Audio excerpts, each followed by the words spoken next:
Благодарам почитувана Лукаревска, председателка на Комисијата за финансирање и буџет, почитуван председател на Фискалниот совет професоре Бишев, Ваша екселенцијо, почитуваниот евроамбасадор Михали Строкас,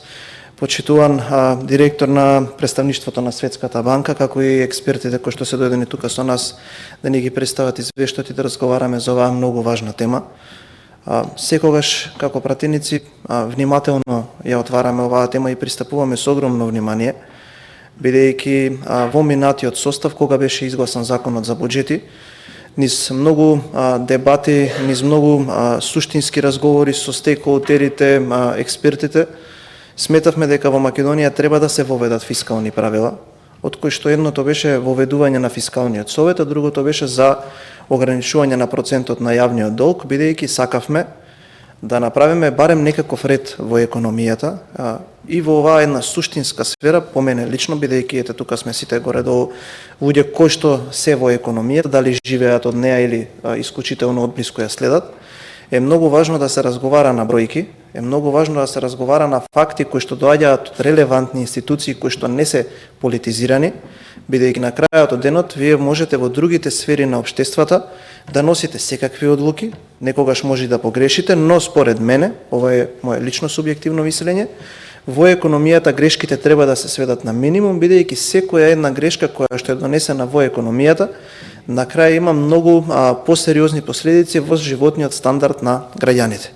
Кога го правевме законот за буџети, имавме отприлика 120 амандмани кои што беа усвоени, кои што сметам досега е рекордно ниво на усвоени амандмани. Разговаравме многу месеци и токму делот за фискалниот совет го направивме за пример да биде тело кое што прво самите членови кои што ќе се бираат ќе бидат апсолутно независни, луѓе кои што ќе бидат експерти во областа, кои што ќе имаат финансиска независност, луѓе кои што ќе добијат можност да тие кои што учествуваат и помагаат во нивната работа, ги прават истражувањата, им помагаат во носењето на одлуките, бидат соодветно платени за да може да се привлече квалитетен кадар, за да на крајот од денот, пред носење на некаков програмски документ, суштинска одлука, да го добиеме мислењето од тие луѓе, за да можеме ние како политичари, како пратеници да дебатираме на факти и аргументи кои што се произнесени од институција која што има кредибилитет од целото општество. Такви во нашата држава јас би издвоил две. Едниот е Државниот завод за ревизија и втората е Фискалниот совет. Во Фискалниот совет имавме за среќа во почетокот да членуваат тројца еминентни професори, експерти во својата област, кои што работите и извештаите кои што ги поднесуваат до собранието се на некаков начин проткаени со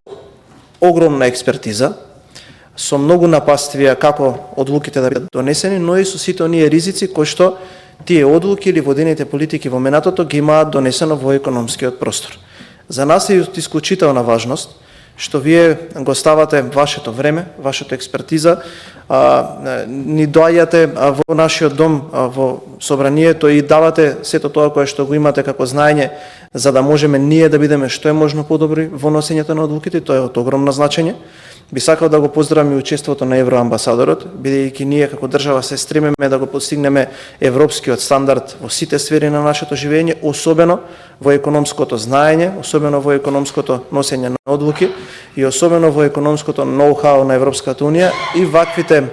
настани каде што ќе учествува и Светската банка, каде што ќе учествува и Фискалниот совет, но и Европската унија се од суштинско значење. Ја не сметам дека ова треба да биде исклучок, туку ова треба да биде правило, бидејќи како што кажав, на крајот секој нека гледа во сферата во која што е присутен, но економската сфера, сферата на финансиите, сферата на јавните финансии е од исклучително значење и на нас неопходно ни е ноу-хауто кој што вие ни го давате за да ги постигнеме стандардите кои што и вие ги имате во вашите институции. Јас сакам уште еднаш да ви посакам добре дојде.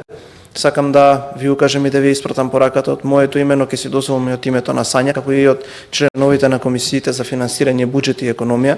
Вратата на собранието и на нашите комисии секогаш е отворена за вас. Се радувам на досегашната соработка и со Фискалниот совет, но и со вашите институции.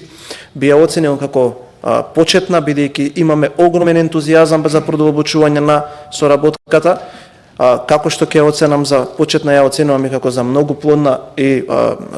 со огромна содржина, но продолжуваме и понатаму да работиме во оваа насока. Ви благодарам за вашето време, ви благодарам за вашето знаење, ви благодарам за вашето присуство и со нетрпение ги очекувам наредните